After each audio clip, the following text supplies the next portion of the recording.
lecture 10. We're going to continue our journey looking at glucose metabolism, so glucose. But we're now moving towards neogenesis, which is going to be the production. And as it says here, how do cells in the body make glucose on their own when it is not available externally? So in terms of the study aims, you have to talk about the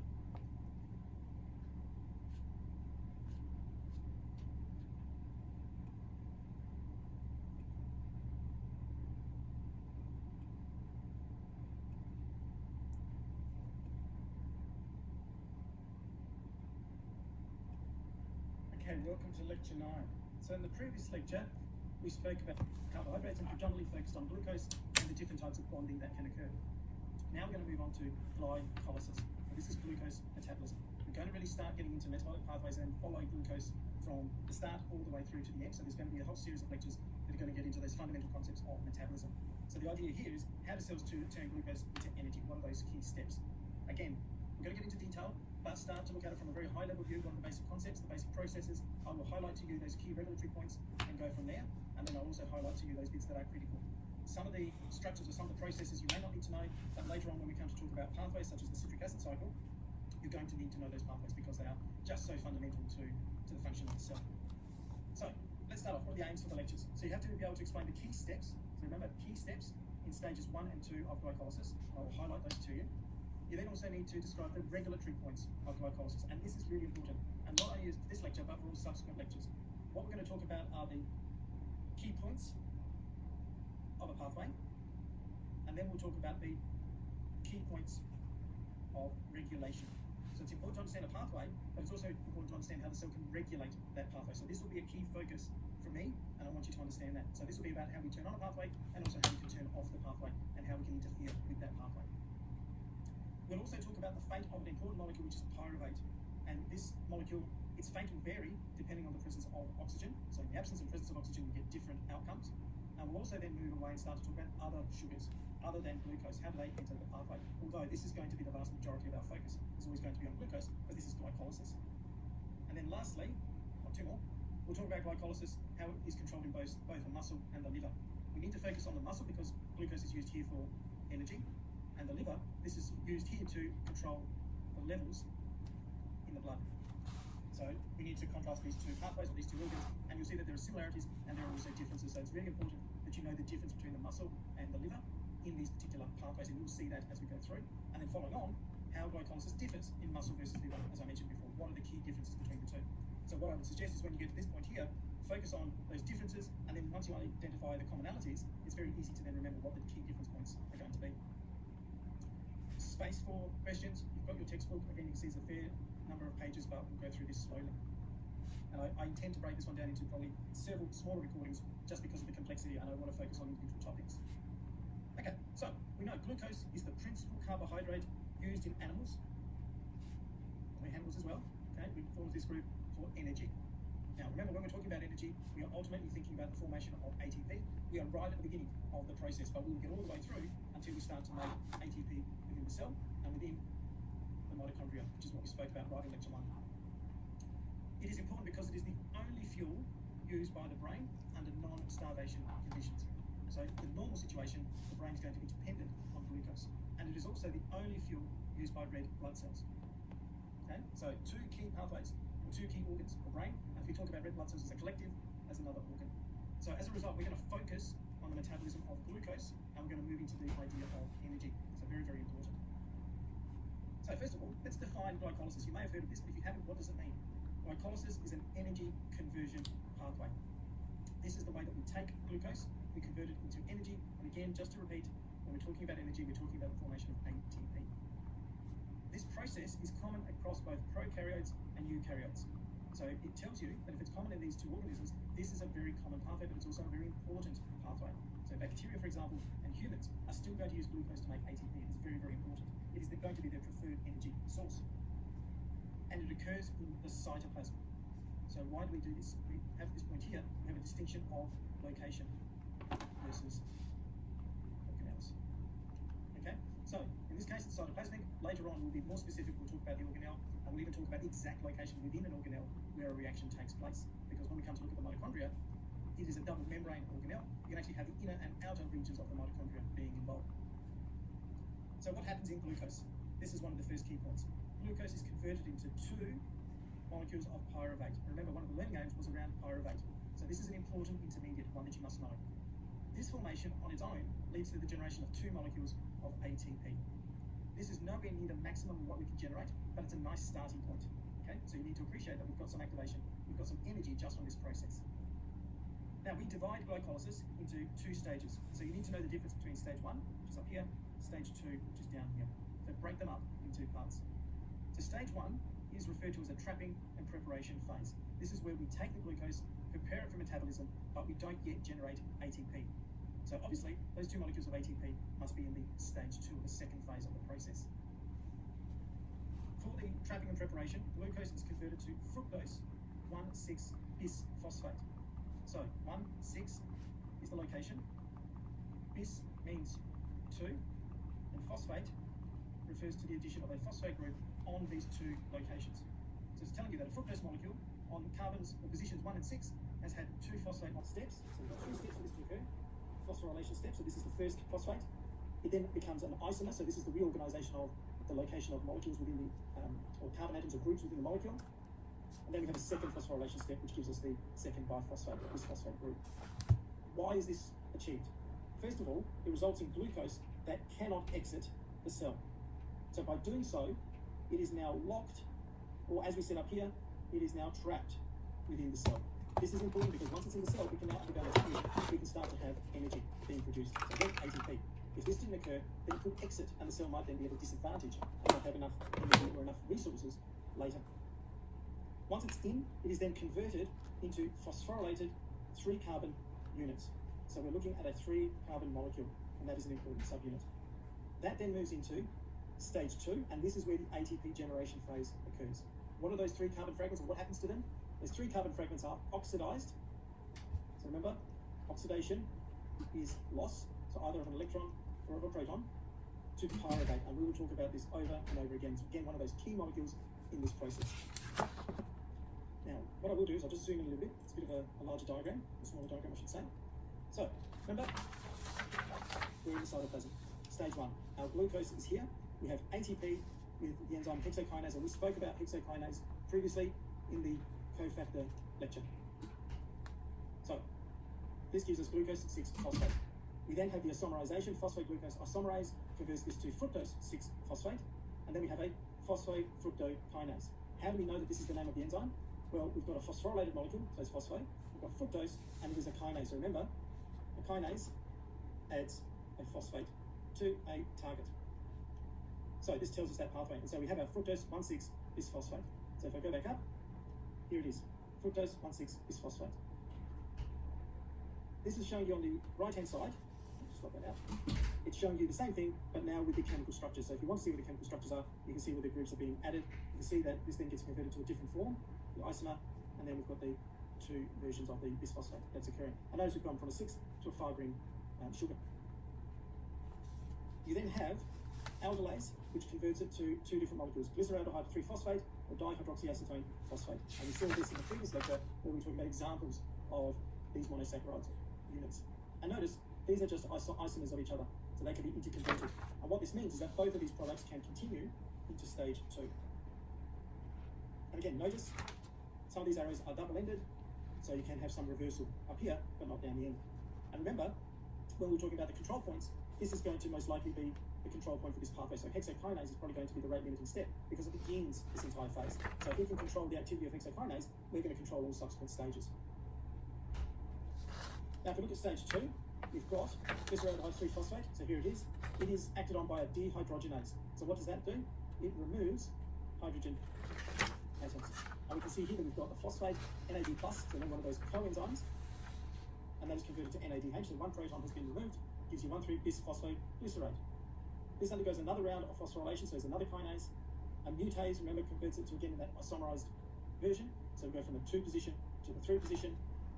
You've got an enolase, so you've got the release of water, so phosphoenol pyruvate, and then the pyruvate kinase converts it to our final 3-carbon atom, which is our pyruvate. You can see that here, you've got 1, 2, and 3 carbons. So all of these steps are occurring just to make this molecule. This is the one that we're interested in. And can I also highlight, here is one ATP, here is another ATP that is generated. So it's important to know ATP is generated, and it's important to know the location of these steps. Do you need to know every single one of these enzymes? No. Okay, there's too many here.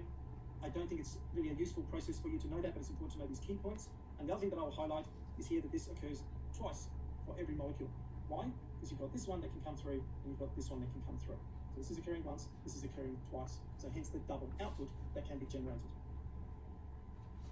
Okay, we'll go into more detail into that process in the subsequent lecture, but that was a lot for one starting point. So let's stop there. When we come back, we'll continue our detailed review.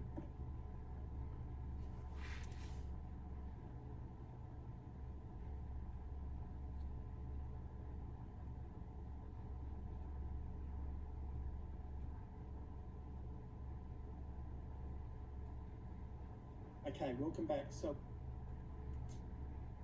about the overview of the process. Let's go into the key stages and the key steps that you need to know. So remember, stage one, this is the trapping and the modification. So glucose is transported into the cell.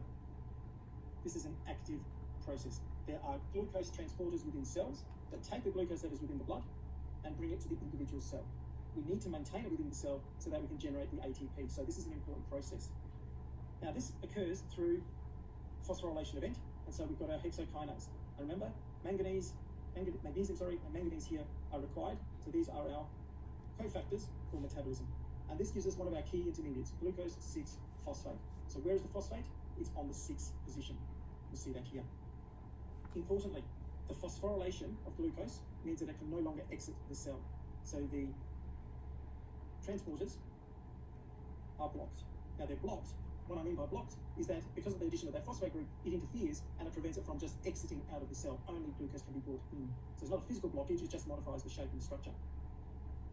That phosphorylation also facilitates the metabolism into that final 3-carbon compound, of which we're really interested by pyruvate. And I want to expand on this just briefly. Why is phosphorylation so important? Because we will see this time and time again. It adds that phosphate group. What this does is that it makes the location more reactive, more likely for the reaction to take place at a specific location. So it does two things.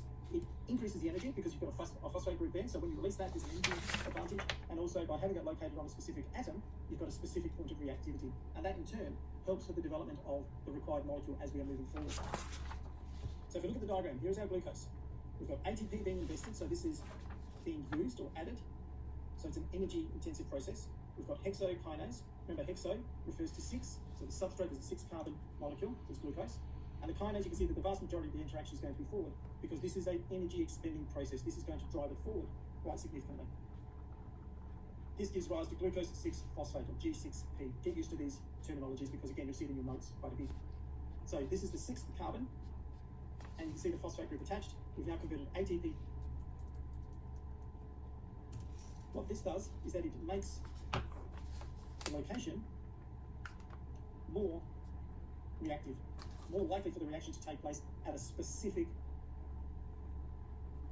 location. So it does two things.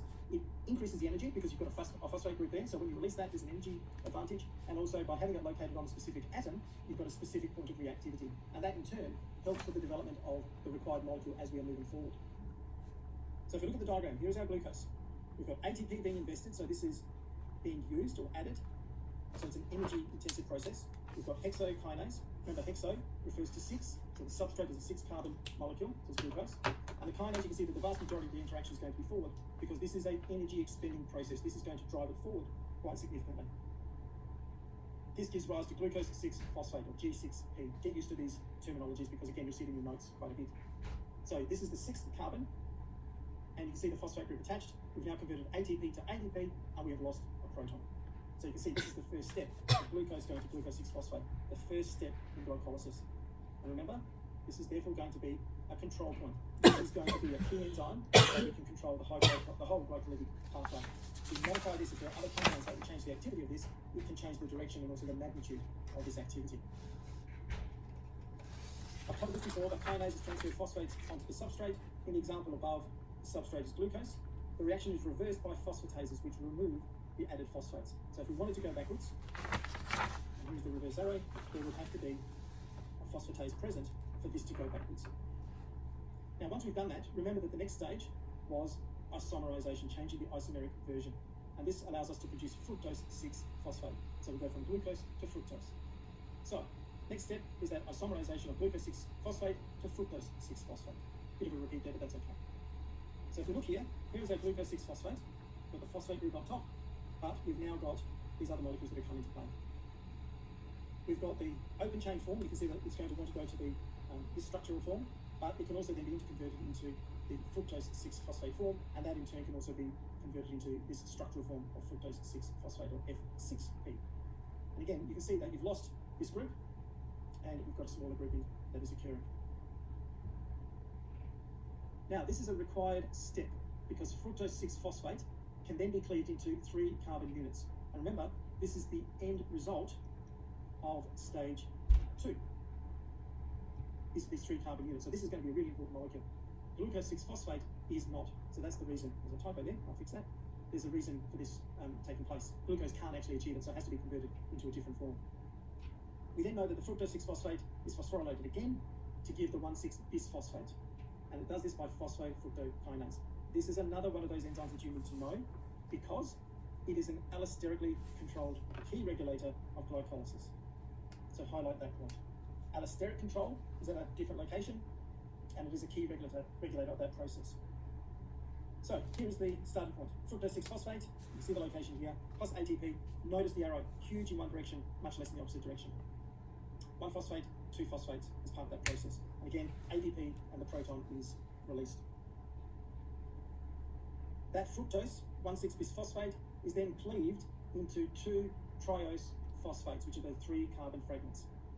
This is achieved by a reversible enzyme, aldolase. And these were the 2 that we saw at the end of stage 1. Glyceraldehyde 3-phosphate, GAP, and dihydroxyacetone phosphate, DHAP. So, my suggestion is to read through these notes here, this written section, along with the diagram next to you, because it'll explain the steps, it'll explain the importance of those steps, and that will bring the entire picture much clearer in your mind and in your understanding.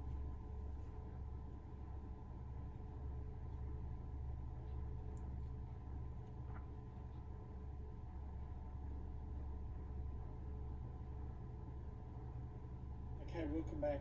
So remember, with the previous section, we spoke about the 2,3 carbon precursors at the end of stage 1, and here we see them. Fructose 1,6-bisphosphate, this is now just acting as the substrate, and here is the aldolase. The coloration shows you the grouping, so you can see that this group goes on to make dihydroxyacetone phosphate, and again, we've got this structure here, and then we've got the remainder giving rise to glyceraldehyde 3-phosphate, or GAP. So this is those 2 key molecules, which is also why we say that out of the formation of one molecule, you get 2 3-carbon atoms that give rise to those 2 products of pyruvate at the end. Now, what happens with these two molecules? So, glyceraldehyde 3-phosphate is used in glycolysis, so that's fine, that's easy, can be used. But the dihydroxyacetone can't be used directly, so not used directly, so that's the first point. But what we notice is that dihydroxyacetone phosphate is an isomer of the 2, so it's an isomer, so therefore it can be converted.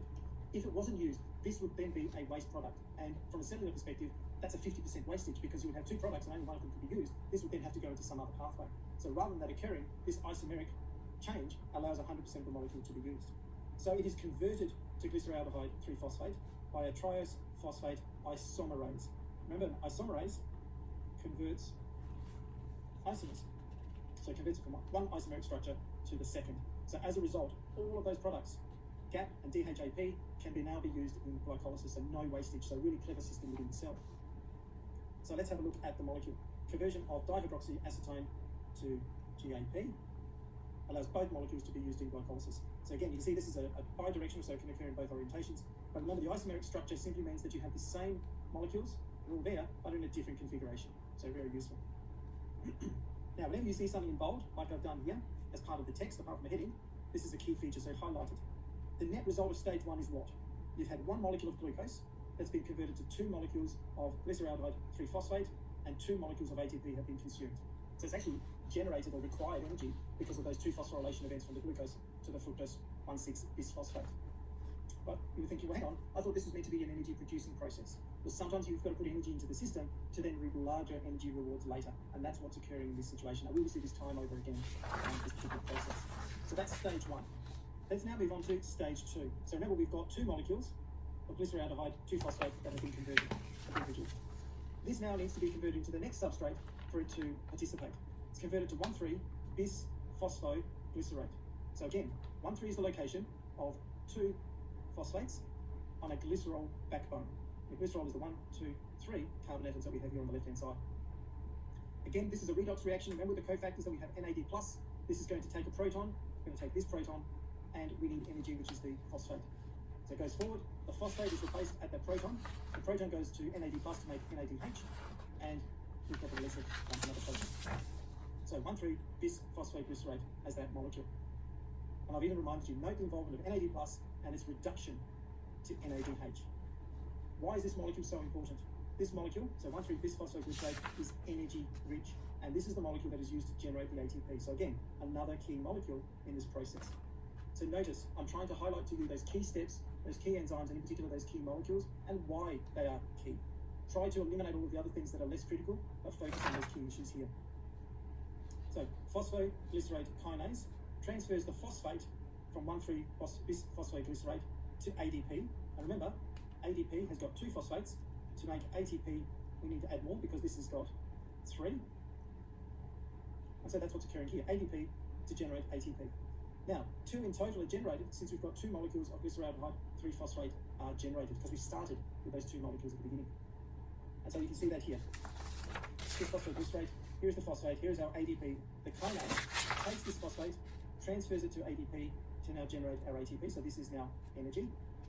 And here is our 3-phosphoglycerate because we've still got another phosphate at this location. Now remember, stage 1, 2 ATP were consumed. We have now generated 1, so really we've only used up 1 ATP because we've been able to generate another one here. What's the next step? We convert the 3-phosphoglycerate, which is the previous molecule, to 2-phosphoglycerate. And this is through an enzyme called a mutase. Now, as it says down here, what is a mutase? The mutase simply changes the location of the phosphate on the 2 molecules because the 2 molecules are isomers. So you can think of it like an isomeric chain. The enolase that we'll see here introduces a double bond, and by doing so, we have the release of the phosphate group occurring more readily here. So 3-phosphoglycerate, here's the mutase. Notice that we go from this location, and all it does is shift it to a different location. Very simple change. Why? Because this makes it more reactive so that the subsequent change is going to give us a product. This is a hydrolysis reaction, so here is the water that is coming off. The phosphate is attached, and we've now got this carbon-carbon double bond. And you can see here that we're going to start to have to lose some components. So ADP plus a proton gives rise to another ATP through pyruvate kinase, and we generate our our pyruvate. And we've got our 1, 2, 3 carbon molecule that we are going to need to make energy later, additional energy. But again, you can see another ATP molecule that has been generated. So at the moment, we're even balanced because we used 2 in stage 1, we've generated 2 ATP in stage 2. So as we said, an enolase converts 2-phosphoglycerol to phosphoenol pyruvate, which is here, and that is then converted to pyruvate. The loss of the phosphate from phosphoenol pyruvate is used to generate another molecule of ATP, which we saw here. But don't forget, there are 2 glyceraldehyde phosphate fragments that enter stage 2, so actually the reaction is double. So I've only been focusing on 1, but we know that we do this twice, so we're going to actually be ahead with the ATP that is generated. So if we look here, what is the net reaction? 1 glucose molecule, we use 2 phosphates, 2 ADP, and 2 NAD+. This gives us 2 pyruvate molecules, 2 molecules of ATP, we've got 2 NADHs, 2 protons, and 2 water molecules. So hence the generation of the ATP. So an important process. Now again, don't get overwhelmed by the steps. Think them through logically. You can see the process. All that we're trying to do is to either change the structure so that it becomes more reactive, and what we are interested in is just to generate this molecule here, pyruvate, because that is going to be the molecule that is important, and we'll see this in the subsequent recording. I'll stop here because we're now going to focus on what happens to the pyruvate in the next recording.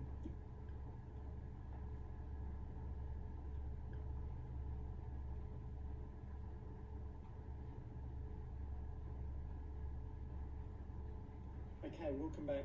So we finished off by talking about the net reaction, looking at pyruvate. So as the title of the next section talks about, what happens to the pyruvate? What is the fate of this pyruvate? Why are we so interested?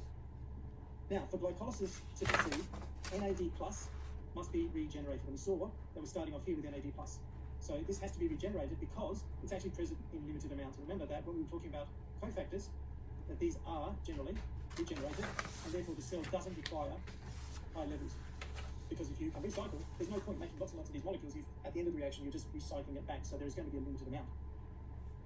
Now, what happens to pyruvate, or the fate of pyruvate, actually varies depending on the organism that we're actually talking about. And we'll talk about yeast, and we'll also talk about humans in this process, so it's important for you to understand the difference. Pyruvate can be converted to ethanol, lactate, and these are both fermentation events, or to carbon dioxide and to water. What dictates the formation of these molecules, or the choice of these two molecules, so the production of ethanol or lactate, is the presence or absence of oxygen. So in the absence of oxygen, we generate ethanol or lactate. So ethanol is something that yeast will do, for example, so as part of fermentation. Lactate is something that we can do as humans when oxygen is limiting. So you'll hear this all the time when someone is exercising and there is a buildup of lactic acid because there's not enough oxygen getting to the muscles. In the normal situation where you have plenty, so in the resting state where you've got plenty of oxygen, so in the presence of oxygen, it's going to be converted to CO2 and water as the end products. And remember, this is what we exhale, and water just becomes part of our matrix because obviously we're very much water component organisms. So the three pathways, and you need to know these three pathways, and they're all dependent on the oxygen. So pyruvate goes to acetaldehyde and ethanol, and notice the regeneration of NAD plus here. It can go to lactate, again, regeneration of NAD plus here, or it can go to acetyl-CoA, and this then allows it to undergo further oxidation, and this is where we get the bulk of ATP generation. So know those differences, know those three pathways. Now, in yeast, ethanol is formed from pyruvate. So here is pyruvate, see the structure, pyruvate decarboxylase. Whenever you see D, you have loss. It is taking something away. It's telling you carboxylase, so that refers to carboxyl, it's going to be a CO2 unit, and you can see that here, that we have this carboxyl group, COO, is going to be removed, and it is lost as CO2. This remaining small structure is acetaldehyde, because we've got this aldehyde group, and we've then got NADH, plus a proton, we've got another alcohol dehydrogenase. Now, in this case, the dehydrogenase is adding to the carbon atom, or actually not there, wrong location, sorry, to the carbon atom here, and we've got the proton being added. The valency of the carbon is now back to 4, so we've lost that double bond, and this is ethanol. So, as it says here, note the regeneration of NAD+. This is an important concept. What about humans? As I mentioned, pyruvate can be dehydrogenated to lactate in humans. So we've got pyruvate, we've got NADH, and the proton, we've got lactate dehydrogenase. And so we lose that oxygen. No, sorry, again, mistake. We add that proton here, and so we end up with that triple balance. So we've got 1, 2, 3 here, the proton is on the other side, we've got the hydroxyl group here, and then the hydrogen atom there. So this gives us lactate. And again, we're regenerating NAD+, so this is important. Now, as I mentioned before, we were talking about muscle. So remember that you've got fast and slow twitch muscle. This is really just referring to their ability to contract. So fast twitch muscle can work in the absence of oxygen, but just for very short periods of time. So when you look at Olympic runners, so Usain Bolt as an example, those runners have a lot of fast twitch muscle, so they can work and run really quickly, but for very short periods of time, so under 10 seconds. So they're running for 10 seconds because they can operate in the absence of oxygen for that short period of time. But because there is no oxygen, we end up with the formation of lactate in the muscle, and that gives us that characteristic burning sensation that we have all felt. It also regenerates the NAD+, and this occurs through the reduction of pyruvate to ethanol in yeast or to lactate in humans. And this is what allows for glycolysis to occur under anaerobic conditions. Otherwise, it would stop. And so, unless oxygen was plenty, this wouldn't be able to continue. And obviously, with exercise or exertion for a human, this would become problematic. However, for full energy release, pyruvate has to enter the mitochondria. So, the important idea here goes from the cytoplasm, has to go to the mitochondria. This has to be converted to acetyl-CoA, and this is one of those key intermediates of metabolism. This then enters what is called the citric acid cycle, and this is where we generate the huge amounts of ATP. So we've got the citric acid cycle, we've also got the tricarboxylic acid cycle, or we can call it the Krebs cycle after the scientists that worked it out. These are all the same. I think in my lecture notes I just call it the citric acid cycle, but if I do slip up and talk about one of the others, you know what we're talking about. We're talking about the same idea. And the entry point into the citric acid cycle is acetyl coenzyme A. Again, another one of those cofactors, but it's taking the acetyl unit. And again, in the previous lecture, or the previous two lectures when we spoke about cofactors, I focused on coenzyme A because of the important role of acetyl units. So now you can start to see how these are all coming together as part of this energy process. Okay, I'm going to move on to other sugars, but again, I want to stop here, take that information on board, make sure you understand it.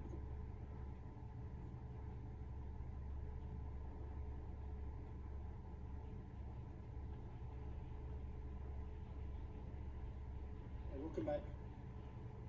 So we're focusing on glucose, but remember part of the learning idea was how does the cell metabolize sugars other than glucose, because we can take other sugars within the diet. So two common examples are fructose and galactose. These are commonly found in our diet. And what we find is that there's actually no direct pathway for these sugars. So there has to be a conversion step. They have to be converted to intermediates that can ultimately enter the pathway. So it is a more involved process. And why? Because remember, the cell is adapted to using glucose. So other sugars, yes, can feed in, but its preference is always going to be for glucose. So if we see here, we start off typically with glucose to give us glucose 6-phosphate. Galactose can be converted into glucose 6-phosphate. And we saw previously when we were talking about carbohydrates that galactose was 2 glucose units joined together. So that's one way.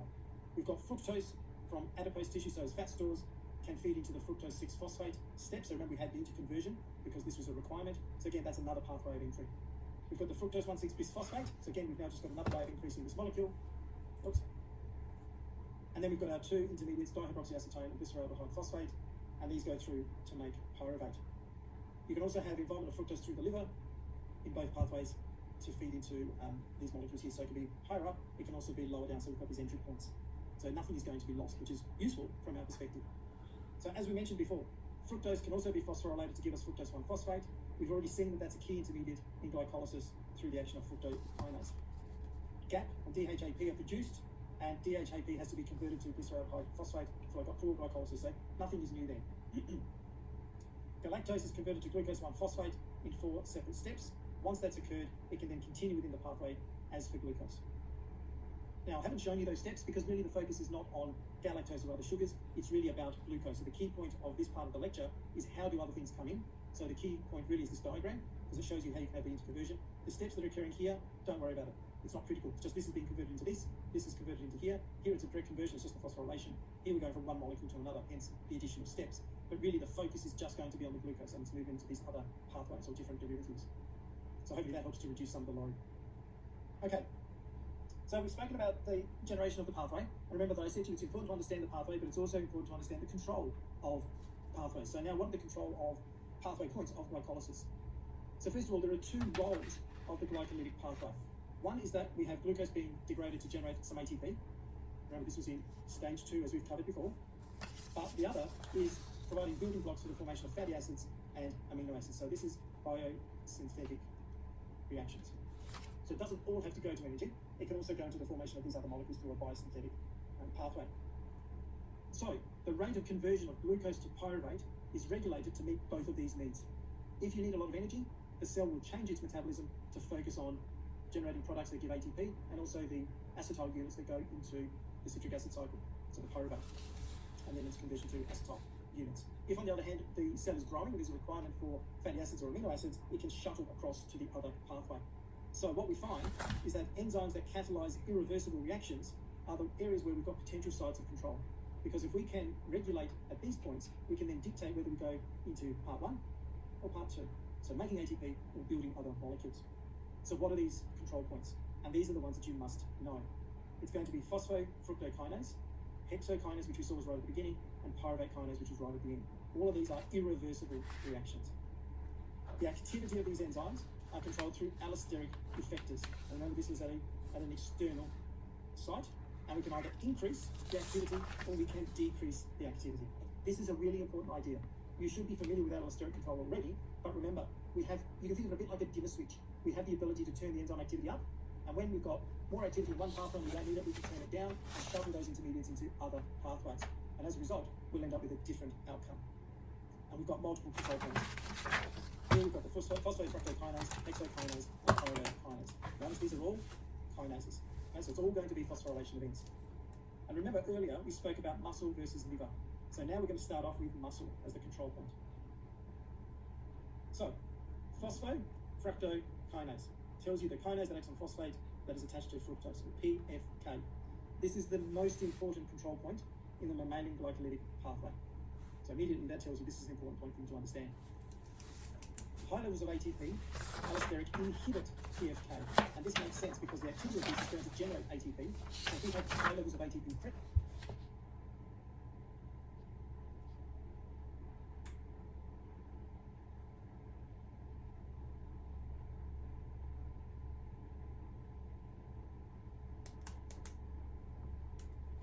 don't ramp this enzyme to be active because there's already an excess of ATP. So here we've got a negative feedback loop. Goes back, turns off the enzyme. It does so by lowering the affinity of PFK for its substrate. And remember, the affinity is just a measure of how strongly it binds to the substrate, how little needs to be present for the bonding to occur. So high ATP means that energy requirements are going to be low, as I mentioned before. In contrast, if we have a low pH, so an acidic pH, and this occurs when we've got a lot of lactate, so when the muscle is contracting anaerobically, this is going to signal to the cell, there's lactate, oxygen is missing, we need energy, we want to turn off this particular pathway too, because we're going down the wrong pathway, we want the oxygen to be present. So it's another way of inhibiting it. And what this does is that it prevents muscle damage because we don't want to keep producing the lactate because oxygen is obviously essential for the cells to survive. And also that acidity is not going to be good to the cell. So this diagram here is showing you how PFK can be allosterically inhibited by higher levels of ATP.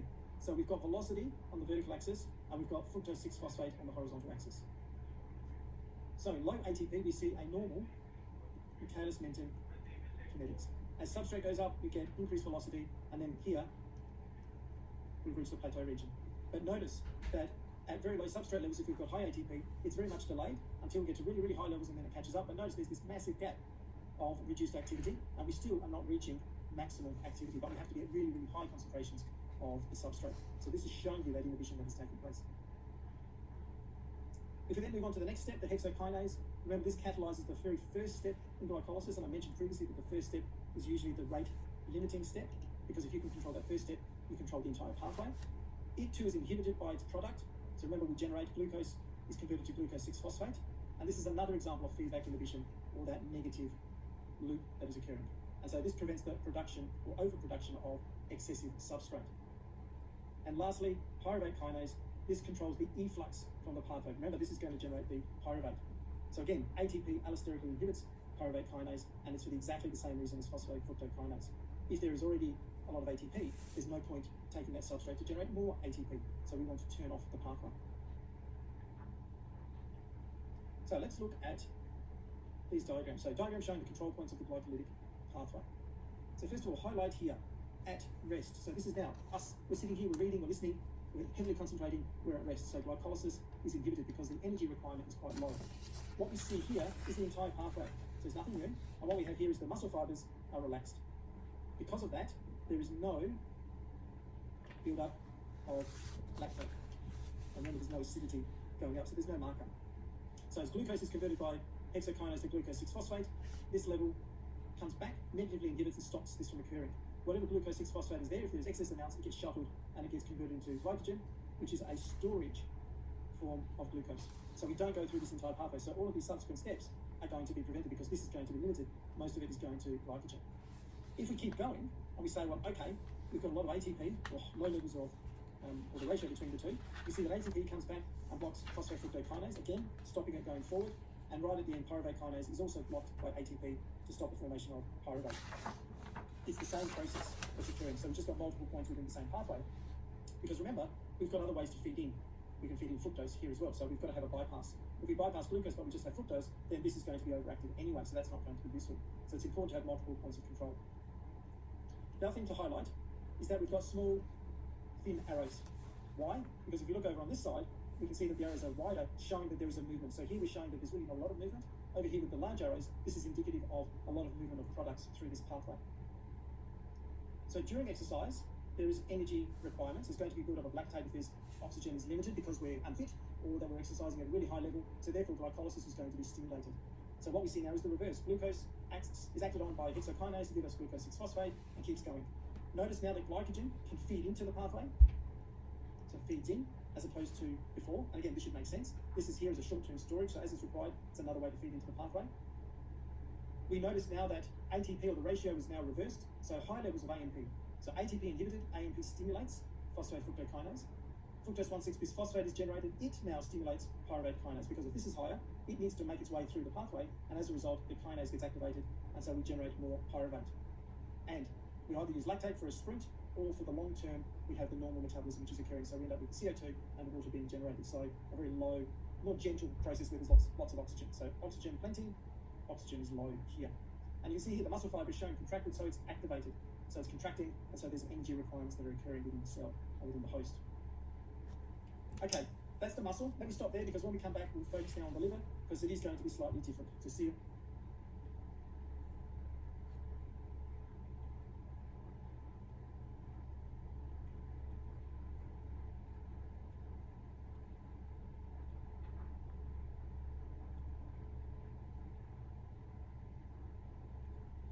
Okay, welcome back.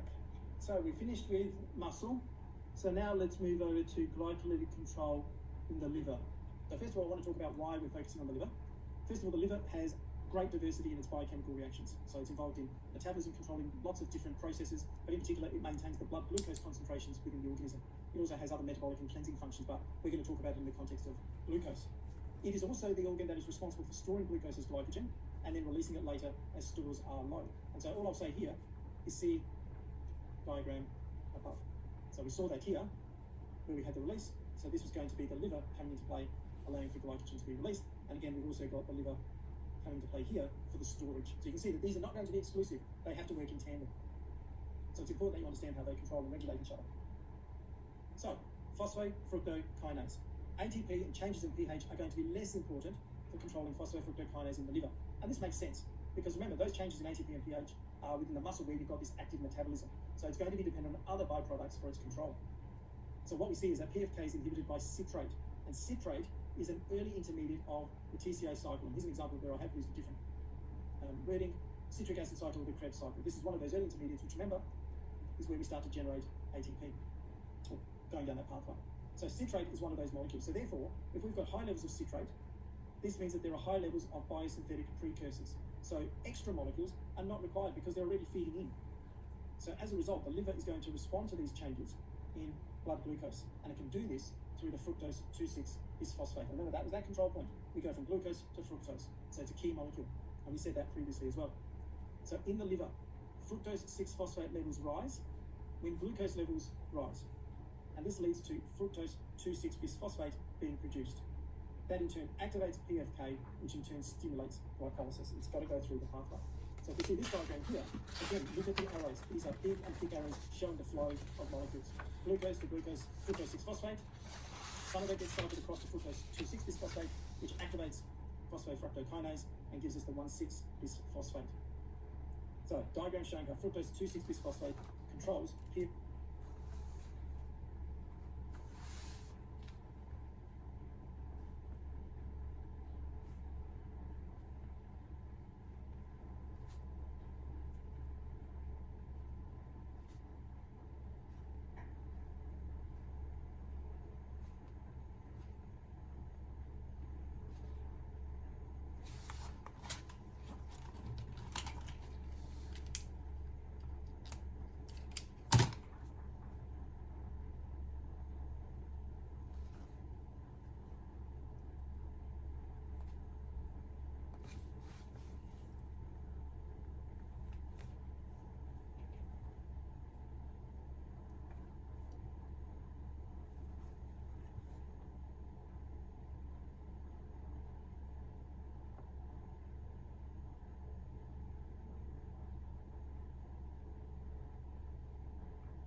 And gives us the 1,6-bisphosphate. So diagram showing how fructose 2,6-bisphosphate controls PFK in response to blood glucose levels for the liver. Okay, so let's have a look at this diagram. Let me just zoom out so we can see it a bit more clearly. So relative rate of fructose 1,6-bisphosphate synthesis, and here is the substrate, fructose 6-phosphate. So what we've got here is fructose 2,6-bisphosphate. You can see that in the presence of fructose 2,6-bisphosphate, just here, fructose 2,6-bisphosphate, we say it activates. You can see that just 1 micromolar gives you a massive spike. At very low levels of substrate, we get massive activity, and very quickly are we at a plateau level. We don't even need a huge amount. Notice even 10-fold less, 0.1 micromolar, gives us still this massive increase. There is a shift, but it's not significant. Well, it's not enormous. But in the absence, notice that there is this market delay. So we need much higher levels before we start to have this increase. So, as we can see here, diagram showing how fructokinase is activated by low levels of fructose 2,6-bisphosphate. And on the other side, we've got ATP stimulating activity, but then it changes to an inhibitor. And here we've got a bit more of a complex idea. At low ATP levels, we want to stimulate the production. But remember, ultimately, we're going to reach a threshold. And as we do, it then starts to come down. But notice that as we start to have fructose 2,6-bisphosphate, the magnitude of activity gets higher, so on the vertical axis, and also the shift to the right also increases, so we get greater production. ATP still has an effect, but we need much higher concentrations. You can see here. So here we're about half a millimolar, whereas now this is 1 millimolar, and here we're about 1.5. But notice the tail, there's still a lot more activity, and certainly the area under this curve is much higher, showing that stimulatory effect. If we now look at hexokinase, this is also a regulatory enzyme in the liver. But the enzyme responsible for glucose phosphorylation is glucokinase, not hexokinase. There is a difference. So this is one of those differences to remember. Glucokinase for the liver. It is an isoenzyme of hexokinase, so it is a variant form. So as I've said here, it is a different gene and amino acid sequence, yet it has the same function. Glucokinase has a different Km, so remember Km is the substrate concentration that gives 50% activity, and as a result, it's going to be less, well, its reactivity will be different to hexokinase, and it only works when glucose levels are high, so after a meal. So the substrate level has to be much higher for glucokinase than we would expect for hexokinase. It is also not inhibited by glucose 6-phosphate, as hexokinase is, as we saw in the previous diagram. So there's no feedback loop in this case. So again, this is another difference. And pyruvate kinase we have here, an isoenzyme variant exists for the liver. There is the L form and the muscle, which is the N form. Having the letters makes it easy to remember, so there are differences again. Same control for both, except the L form is inhibited by alanine, which is an amino acid. Why are we talking about alanine now? Alanine is made from pyruvate, so therefore this indicates that building blocks are available. So remember, we spoke about fatty acids and amino acid synthesis before. This is an example where we've got biosynthetic pathways. When these are being built, it tells you that there is plenty available. So this L form, so the liver form, but not the muscle form, is controlled by reversible phosphorylation. So adding phosphate does something, either stimulates or inhibits. Typically it's going to stimulate, and therefore the removal of it is going to turn it off. It's going to have the opposite. So as we see here, when blood glucose is low, pyruvate kinase is phosphorylated, inhibiting its activity. Now think about that. If glucose is low within the blood, we don't want the pyruvate kinase being activated, because that would funnel more of it through, depleting the glucose that would be present. On the other hand, when glucose levels are high in the blood, it becomes dephosphorylated, returning its full activity. So this is one of those examples where actually adding the phosphate group doesn't turn it on, it turns it off. Okay? By and large, we will see predominantly that when we phosphorylate, we normally have stimulation, but this is a good example of where it is the opposite effect. So let's have a look here. Diagram showing how liver PK activity can be controlled by the addition, which is inhibition, and then the removal, which is activation of a phosphate group. So, high blood glucose, we've got the phosphorylated kinase. If we remove the phosphate, we dephosphorylate, it becomes more active. If we add it, it turns off. So this is that cycle that we're talking about. Here, we've got the precursors, so phosphatidylpyruvate, fructose 1,6-bisphosphate as a positive regulator, ATP and alanine as negative regulators, looking at pyruvate. So remember, if pyruvate was high, we go down this pathway, we turn it off. If pyruvate is low, or these are high, we go down this other pathway. So there's this beautiful control mechanism that exists that allows for this control to take place. Okay, a lot to cover in that lecture, but hopefully I've broken it down into very small segments. Make sure you go through your chapter summary, highlight those key enzymes that we spoke about, and really there was only a few that were critical that we spoke about often. There were those key molecules like pyruvate that we spoke about. There's obviously the glucose coming in, and there's also the control pathways that we have spoken about. Make sure you go through the summary points, go through the tutorial questions, and bring your own questions to the tutorial.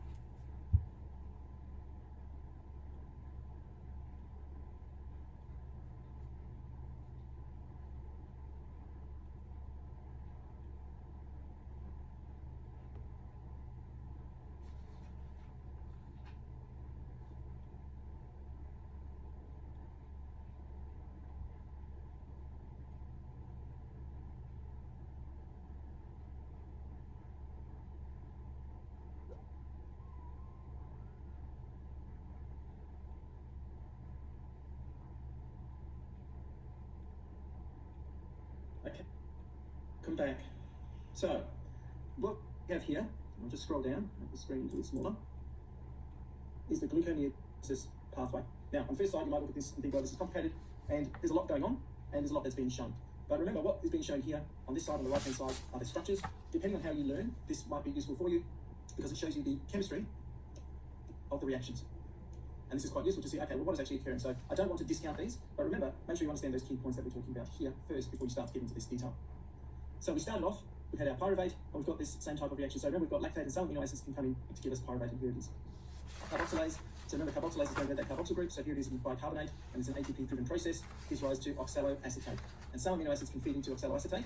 And again, oxaloacetate is very important when we come to make ATP through the TCA, citric acid, or Cori cycle pathway. Remember, same thing, 3 different names. We've got our phosphoenol pyruvate carboxykinase that gives us our phosphoenol pyruvate. We've got an enolase reaction which changes the configuration through hydrolysis. And then we had our mutase reaction, which again did a very similar process. We've got phosphoglycerate kinase, which again is taking the previous molecule, adding a phosphate, and we've got 1,3-bisphosphate, so it's telling you adding it twice, so these reactions occurring twice. And now we're moving into this intermediate glyceraldehyde 3-phosphate. We've got glycerol coming in, which enters with this substrate molecule. And this was the previous figure. This is the endpoint of the previous figure where we had the dihydroxyacetone phosphate. So what this is showing you above, remember we said that there were 3 non-carbohydrate precursors. We started off with amino acids, lactate, then amino acids, and then glycerol. We've got that there. So this is showing you the entry point. Where do they come into the pathway? We're moving through. We've then got the aldolase. So we've got the fructose 1,6-bisphosphate. That can be converted to fructose 6-phosphate. That goes to glucose 6-phosphate. And here we've got glucose. So there should be some familiarity. There is recognition here of some of these steps that are the same as what we have seen previously. And so remember, we spoke previously about those steps where we've got commonality. And we also spoke about those areas that cannot be reversed. And that was the point of this whole lecture, or this part of the lecture. So let's get into some of that detail. So, conversion of pyruvate to oxaloacetate. So we're going through all of these steps one by one. So remember, this is a broad overview, but we'll also go through them stepwise. So it might be useful to annotate this diagram as you go for those important points, and also the key molecules that are important. And remember, there is overlap, so that will make things easier because you already know what's occurring with glycolysis. It'll make it easier to remember the gluconeogenesis, but the 3 points that are different are also going to be the points that we're going to focus on. Okay, so the very first step of gluconeogenesis is the carboxylation of pyruvate to form oxaloacetate. And this is achieved by the enzyme pyruvate carboxylase. Now, let's go through. There's a few points here that I want to make. First step. This is typically referred to as the rate-limiting step, because this will control the entire pathway. And I've shown this to you before, just as an example, using dominoes. That it's not until you push this very first domino that you go down the entire pathway. This is the first step. So if you control this first step, you then control the rate of activation, because if this only converts 1 substrate per second, which would be very slow, but if it did, then all of these are going to be limited based on this. Even if these can go faster, they're only going to be fed at this particular rate. The next step is to remember that we're starting off with pyruvate, and we said that before. Pyruvate makes its way ultimately to glucose. So this is what we're showing you here. The very first step is pyruvate. Remember that this is that non-carbohydrate intermediate, and how it's coming, we've spoken about lactate, amino acids, and glycerol. So one of those key intermediates is going to be oxaloacetate, and this is acted upon by the enzyme. Again, look at the enzyme name. We said, well, substrate is going to be pyruvate. It's going to get converted to oxaloacetate, which is the product. So the enzyme is pyruvate, and it's a carboxylation reaction, so it's a carboxylase. We've got the ASE to again signify that this is an enzyme. So we're just transferring a carboxyl or CO2 group onto it. This occurs within the mitochondria of the liver. So here is our pyruvate. We've got a carboxylation, so we know that CO2 is going to be there. We've got ATP, so this is an energy-dependent process, and a water reaction. So pyruvate carboxylase is shown in both directions, so it can be in either orientation in terms of forward or the reverse reaction. So again, what you can see here is this group occurs staying here. You've got the carboxyl group, and you've also got, which is coming from here, you've got this other carboxyl group there. So oxaloacetate, that's the key point. We've got ADP because we've used that phosphate for energy.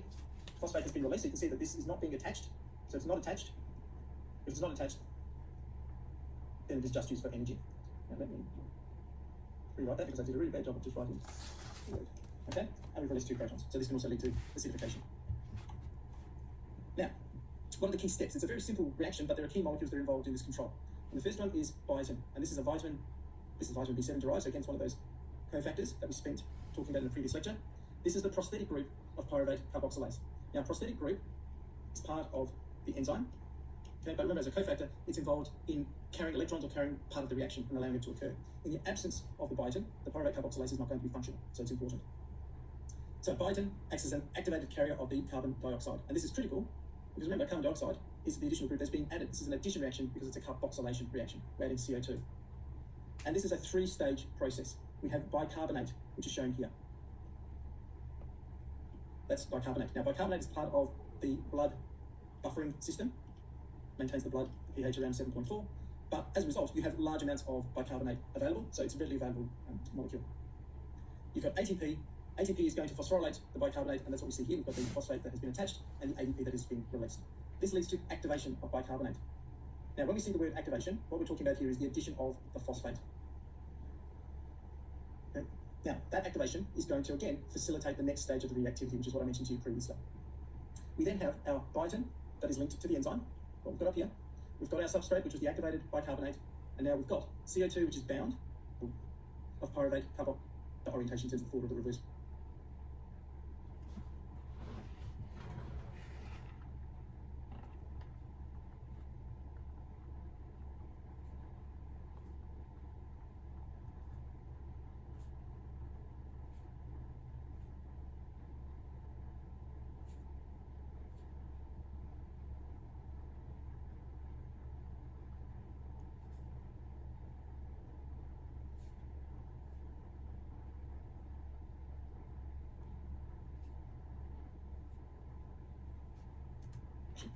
So again, what you can see here is this group occurs, it's staying here, you've got the carboxyl group, and you've also got, which is coming from here, you've got this other carboxyl group there. So oxaloacetate is the key point. We've got ADP because we've used that phosphate for energy. Phosphate has been released, so you can see that this is not being attached. So it's not attached. If it's not attached, then it is just used for energy. Now let me rewrite that because I did a really bad job of just writing the word. Okay, and we've released 2 protons, so this can also lead to acidification. Now, what are the key steps? It's a very simple reaction, but there are key molecules that are involved in this control. And the first one is biotin, and this is a vitamin. This is vitamin B7 derived, so again, it's one of those cofactors that we spent talking about in the previous lecture. This is the prosthetic group of pyruvate carboxylase. Now, prosthetic group is part of the enzyme. Okay, but remember, as a cofactor, it's involved in carrying electrons or carrying part of the reaction and allowing it to occur. In the absence of the biotin, the pyruvate carboxylase is not going to be functional, so it's important. So biotin acts as an activated carrier of the carbon dioxide, and this is critical because remember, carbon dioxide is the additional group that's being added. This is an addition reaction because it's a carboxylation reaction. We're adding CO2. And this is a 3-stage process. We have bicarbonate, which is shown here. That's bicarbonate. Now, bicarbonate is part of the blood buffering system, maintains the blood pH around 7.4, but as a result, you have large amounts of bicarbonate available, so it's a readily available molecule. You've got ATP. ATP is going to phosphorylate the bicarbonate, and that's what we see here. We've got the phosphate that has been attached and the ADP that has been released. This leads to activation of bicarbonate. Now, when we see the word activation, what we're talking about here is the addition of the phosphate. Okay. Now, that activation is going to, again, facilitate the next stage of the reactivity, which is what I mentioned to you previously. We then have our biotin that is linked to the enzyme, what we've got up here. We've got our substrate, which is the activated bicarbonate, and now we've got CO2, which is bound, we've got biotin and the enzyme, and then we release the phosphate. And so what have we done here? All that we've done is that we have transferred the carbon dioxide to the biotin. Okay? So the bicarbonate is acting also as an intermediate because it's facilitating this transfer so that the CO2 now is bound to the enzyme. Remember, the CO2 is part of the reaction. For the reaction to proceed, it must be part of the enzyme, but for the CO2 to be captured, this biotin is required. And now, what are we going to do? We just jump to the end. We're going to add the CO2 to the pyruvate because that's what was occurring up here. We've just now gone to this stage. All of the previous steps, we're now saying, well, how do we add that to this group? So we've got our carbon dioxide, which is bound to the biotin, which is associated with the enzyme. So this is now ready. It's a bit like the transition state. We've got to add energy, so there's another phosphate molecule that's going to come in, and we need our substrate, which is the pyruvate. These all come together, and what we now have is that the CO2 is going to be transferred onto the pyruvate. And so what we see is that the biotin and the enzyme, this is CO2 free. And what do I mean by CO2 free? Well, it's no longer binding a CO2 molecule. Why? Because it's gone to the pyruvate. It's just there. And when you add that CO2 to the pyruvate, you end up with your product, oxaloacetate. And so this is going through those steps that are important. Now, what we also see is that pyruvate carboxylase requires acetyl-CoA because this is an allosteric activator. So remember, allosteric is binding at a different site. That binding then stimulates the activity of that particular enzyme. So depending on the level of this, if this is present, and remember that acetyl-CoA is again one of those intermediates that signals to the cell about metabolism. If this is high, it means that we want to go down this pathway. It's able to stimulate this process. So pyruvate carboxylase is going to be important. The role of biotin in this assay is also going.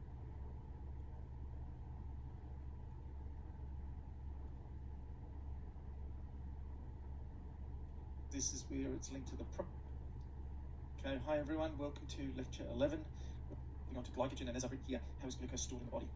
So study aims for this lecture, to first of all understand the general structure of glycogen. It's different to what you might have seen previously. We'll talk about the different roles of glycogen in muscle and liver, because these are the two main locations where it's going to be present and also it's going to be used. We'll then move on to talk about how glycogen breakdown is regulated in response to key hormones, and these ones will be ones that you've heard of before, and also we'll then finish off by talking about the hormone-driven regulation of glycogen mobilization, which those two are very much related. So as always, you've got your section here for questions. You've got reference to the textbook as well. Now, glycogen is a storage form of glucose, and so this is in animals. If we talk about storage form of glucose, say in other organisms like plants, it's going to be starch. So they're just as an example of the two different types. But what glycogen is a polymer of glucose. So this is where you have a string of glucose molecules that are joined together, and they're mostly, not completely, but mostly covalently linked by what are called alpha-1,4 glycosidic linkages. So glycogen, glycosidic, that's the link between the two. So when you see glycosidic, think of glycogen, and the 1,4 is really telling you the position of the bonds. Why is it not all of them? In the sense that I've got here mostly, because it has a branched structure. So glycogen is not a linear molecule, it has a branched structure, as we'll see in the diagram below. So every 12 residues, there is a different bond, and it's called an alpha-1,6 glycosidic bond. And in order to create this branching structure, you have to have a different type of bond, and that's why we've got this. So the vast majority is 1,4, but you've got occasionally this 1,6 bond. Now, why do we not use glycogen as our main energy store? It's because it has a variety of reasons, but the first one is a limited reduction. So remember, reduction here is talking about redox and oxidation, so it has limited rounds of reduction. It doesn't yield as much ATP as the complete reduction of fatty acids, and we'll talk about that in the fatty acid lecture, but fatty acids can go through many more rounds to generate ATP. but it is readily metabolized.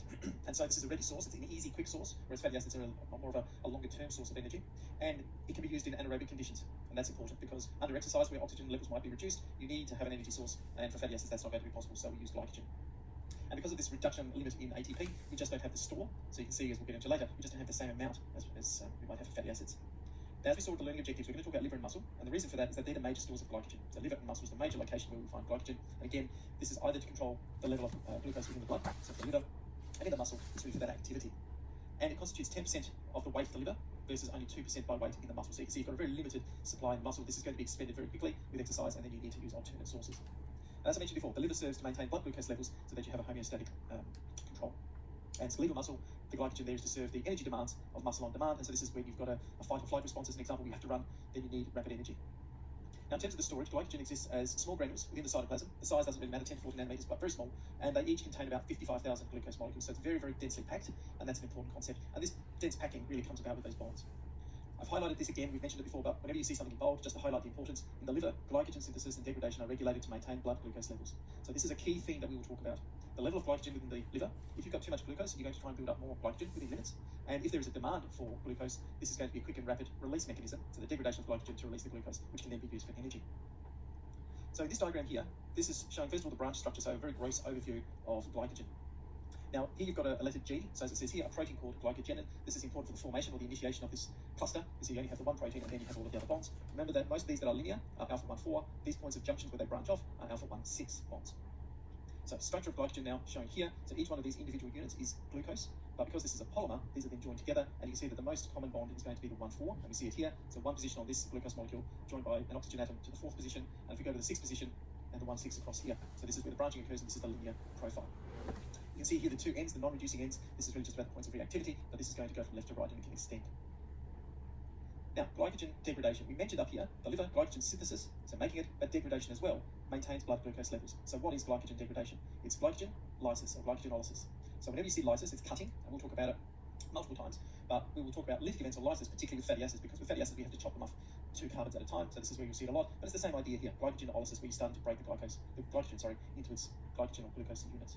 So breakdown of glycogen yields glucose 6-phosphate. So not glucose on its own, but glucose 6-phosphate, and this is an important addition for activity. Now you might think, well, okay, we just need to cut the bond and off we go. Actually requires 4 enzymes. It's a more complicated process. The first one is to degrade the glycogen, which is this first part.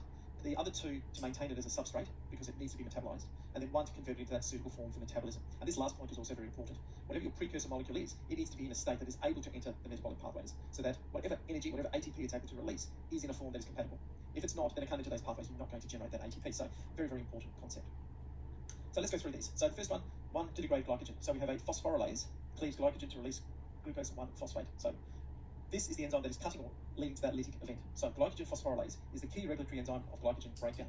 As I mentioned in previous lectures, whenever we talk about pathways, those key molecules, the rate limiting step, the initiating molecules, the initiating enzymes are critical to your understanding. So this is one that you must know, because really it is the first one that allows you to go from glycogen to glucose, and it also is the key regulatory point, so it controls all of those downstream effects. So this is a really, really important enzyme. So it cleaves glycogen at that 1-4 position. Could have put alpha, but we know it's the 1-4 position. And it does this by adding orthophosphate. Now orthophosphate is actually 2 phosphates, and this breaks the bond to, orthophosphate is 1, I was thinking of pyrophosphate. So orthophosphate is 1 phosphate, and that leads to glucose 1-phosphate. Look, it's on a different position, because we want a glucose 6-phosphate, so make sure you understand the difference here.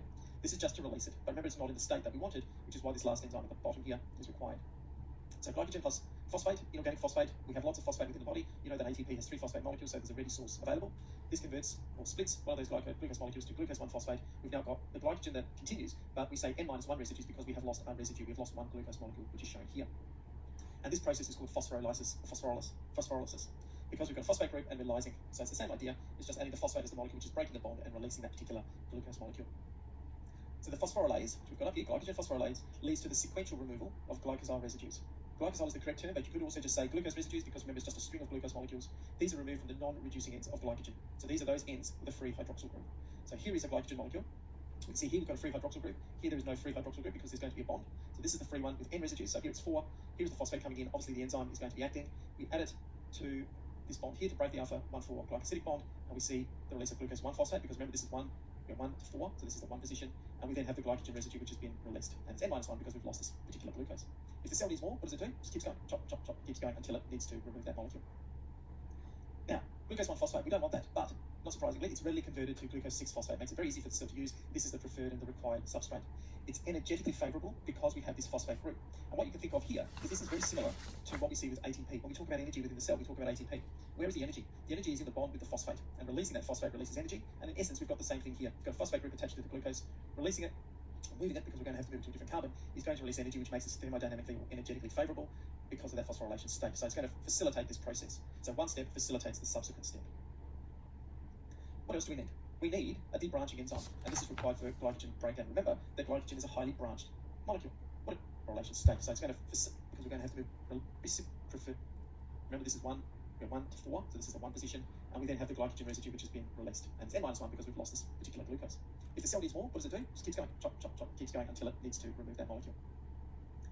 Now, glucose 1-phosphate, we don't want that, but not surprisingly, it's readily converted to glucose 6-phosphate. Makes it very easy for the cell to use. This is the preferred and the required substrate. It's energetically favourable because we have this phosphate group. And what you can think of, it's N-1 because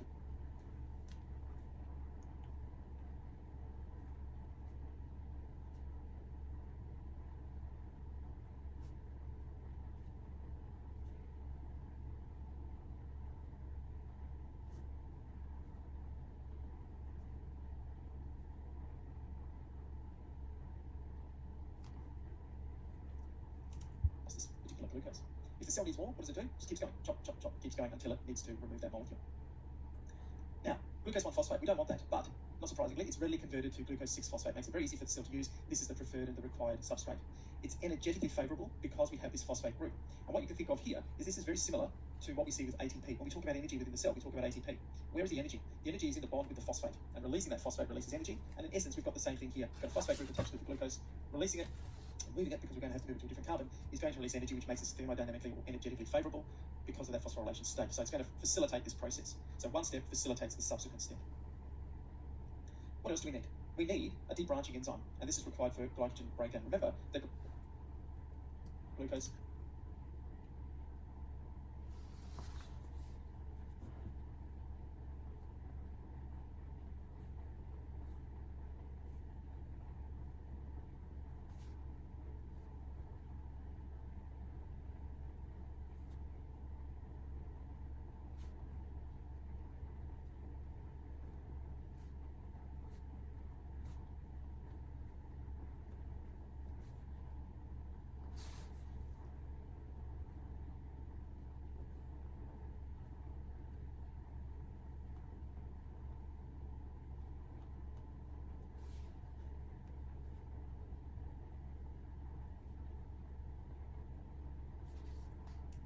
releasing it, moving it because we're going to have to move it to a different carbon, is going to release energy, which makes us thermodynamically or energetically favourable because of that phosphorylation state. So it's going to facilitate this process. So one step facilitates the subsequent step.